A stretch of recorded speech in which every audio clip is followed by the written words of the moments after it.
What is diary entry?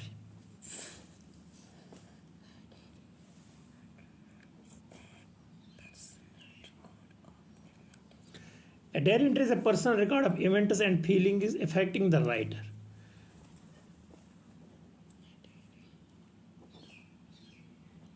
Diary entry जो होती है ये एक पर्सनल रिकॉर्ड होता है किसका, इवेंट्स का एंड फीलिंग्स का, अफेक्टिंग द राइटर, जो इफेक्ट करता है किसको, राइटर को. So, diary it is a personal record of events and feelings affecting the writer. It is written for personal record and reflection. Therefore, it may not always be objective in its view. It almost always details the events occurring in the present. It includes facts, observations, perceptions, and descriptions, all according to the writer's viewpoint. अब ये हमें क्या बोल रहा है, ये बोल रहा है हमें कि जो डायरी एंट्री होती है ये पर्सनल रिकॉर्ड होता है इवेंट्स का और फीलिंग्स का, जो इफेक्ट करता है एक राइटर को.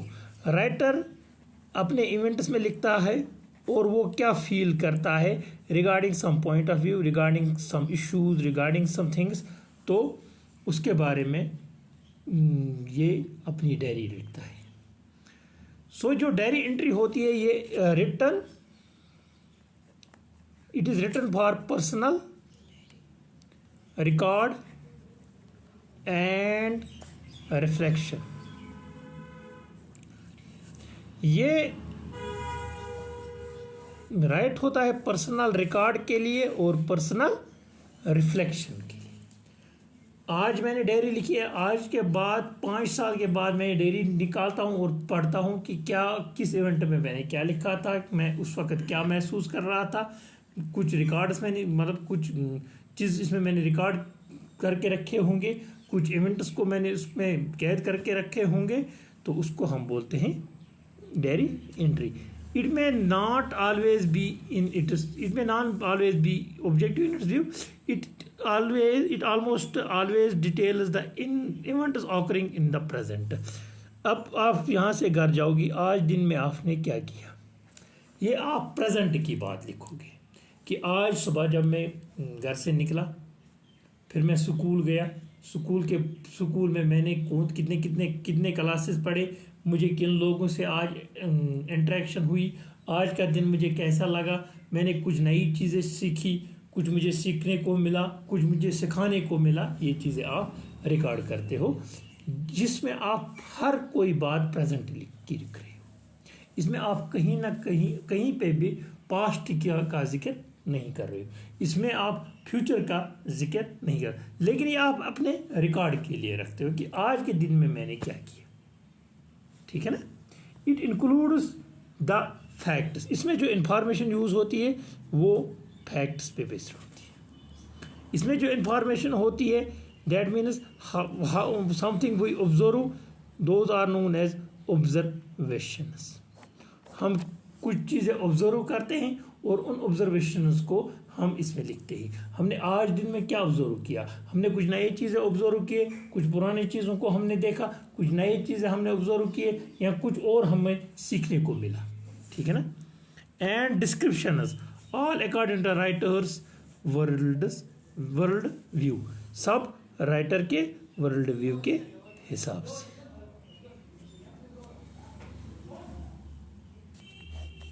ठीक है बेटा.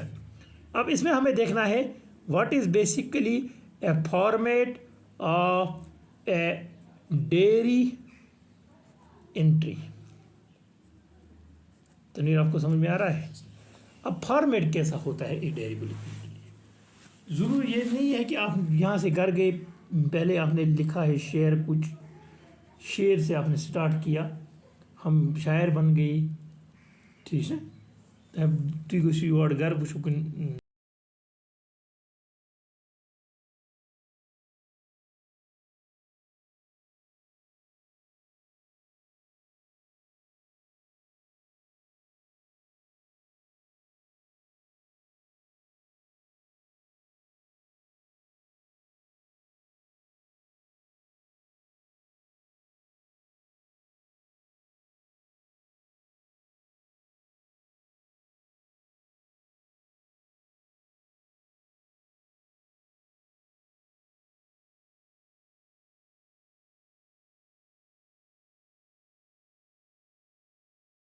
हर कोई इंसान, कोई ना कोई इंसान अपने रिकॉर्ड के लिए अपनी डायरी लिखता ही है। तो फॉर्मेट क्या है? First of all we have to write here day and date. पहले हमें देखना है कि आज अगर थर्सडे है तो हमें यहाँ पे लिखना है थर्सडे, और यहाँ पे हम लिखेंगे 18/6/2025। चलो 19 18 एक ही बात है। तो ये हमने लिखा है day and date.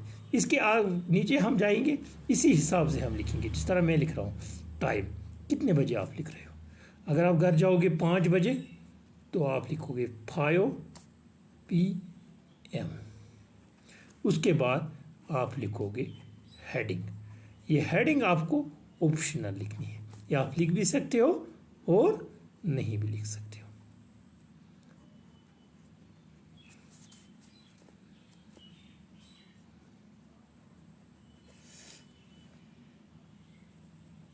Hottest day of summer as I feel today.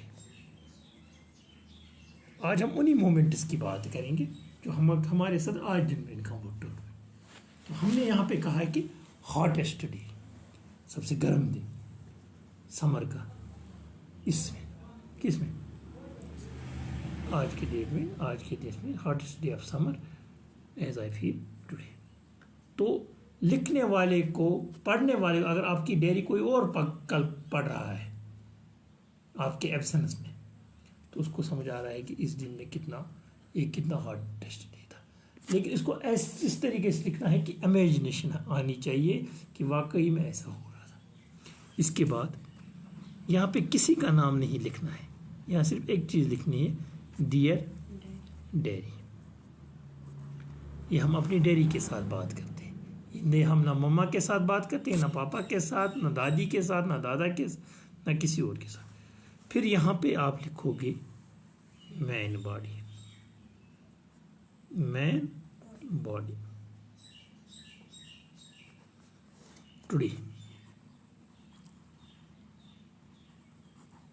on 18th June of 2025. I wake up early in the morning around 6 AM.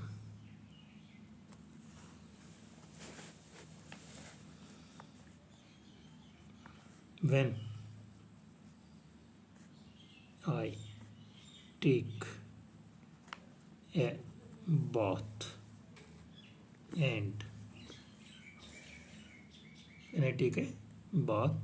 and उसके बाद and after I finished my breakfast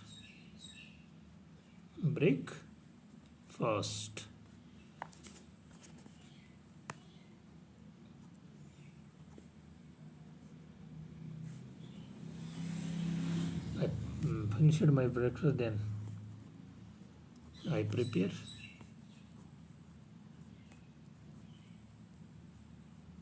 for school. But I realized it is hot day today, so I take an umbrella with me as a shield and running or rush towards school. When I reached school after prayer, I feel the sun, or I feel that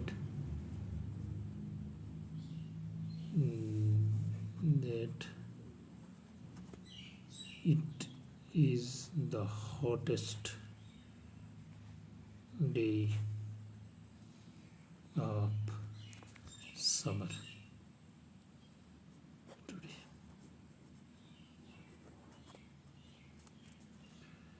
Students in school feel exhausted during class.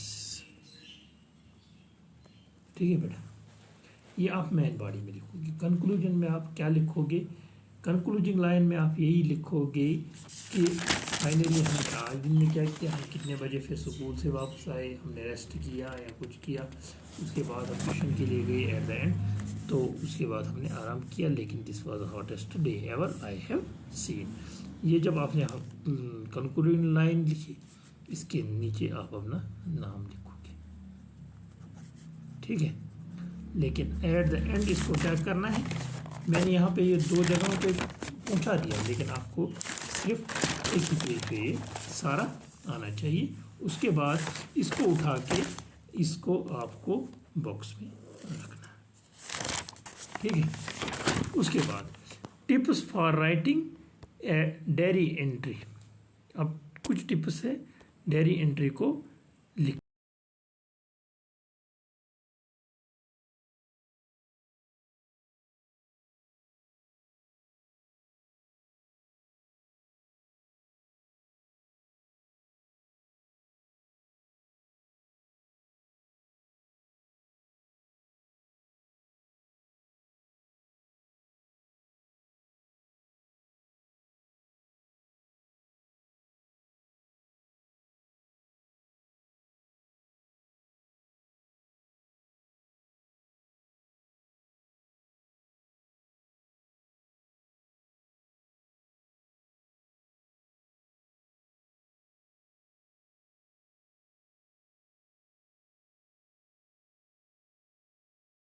Words होना चाहिए diary entry में।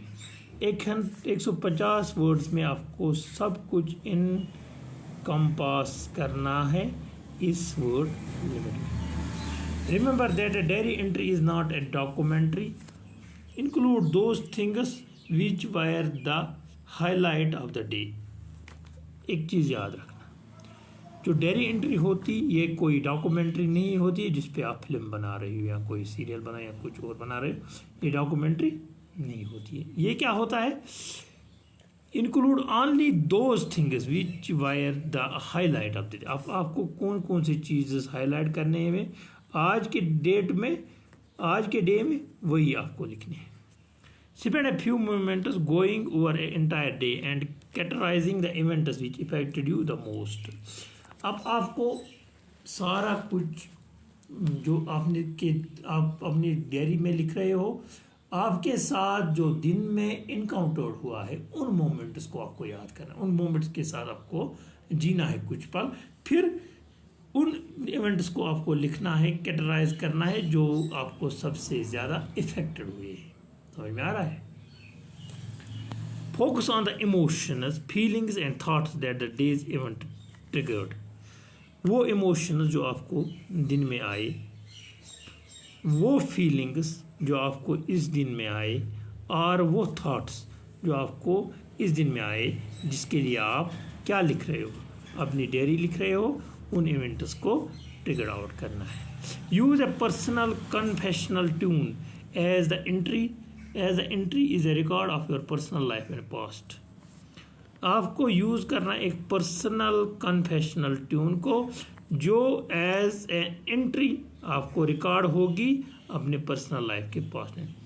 Maintain the correct chronological order while noting things, avoid skipping from one thought to the other thought. यानी कि आपको chronological order में लिखना है, sequenced में लिखना है कि आप सुबह उठे, इसके बाद आपने नाश्ता किया, उसके बाद आप स्कूल के लिए निकले, आपको इसी सीक्वेंस में लिखना है। ये नहीं लिखना है कि आप सुबह उठे फिर 4 बजे आप वापस आए, दिन का कहीं पता नहीं है, फिर सुबह आपने नाश्ता किया, फिर 4 बजे आप खाना खाने गए, वो चीज़ें आपको नहीं लिखनी। ये सिक्वेंशल ऑर्डर में लिखना है, इसको कहते हैं क्रोनोलॉजिकल ऑर्डर में लिखना है। Avoid skipping from one thought to the other, an interceptory note at the end of the entry and looking forward to the following day is a good way of concluding a document. अब आप conclude जब कर रहे हो, आपको देखना है इस डे में हमने क्या किया, मैं कुछ चीज़ें मिस तो नहीं कर रहा हूँ। And use grammatically correct sentence and spelling and avoid spelling. अब ग्रामेटिकली आपको करेक्ट सेंटेंसेस लिखने हैं, जो भी आप सेंटेंस बनाओ वो ग्रामेटिकली करेक्ट होना चाहिए, और अवॉइड करना चाहिए आपको क्या, स्पेलिंग मिस्टेक्स को, ठीक है। Avoid also avoid use long complex sentence, जो long complex sentences होते हैं उनको आपको अवॉइड करना है, ठीक है। This is known as the derivative.